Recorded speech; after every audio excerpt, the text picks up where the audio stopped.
ubanza kuvuga ngo Aga na Miki bakoze ubukwe nyuma y'ubwo bukwe batumiye Regis umutotozi mukuru aza mu rugo rwabo baraganira basangira igitoki banavuga ukuntu ubunyano se babyaye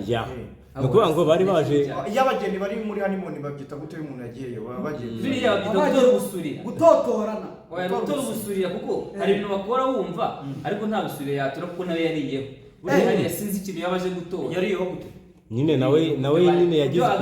muri iki gihe Regis yari yabanje ariko ntabwo ntabwo tubizi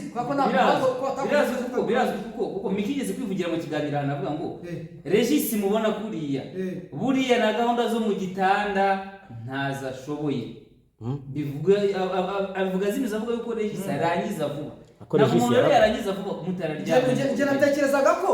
kubera ko nyine urabona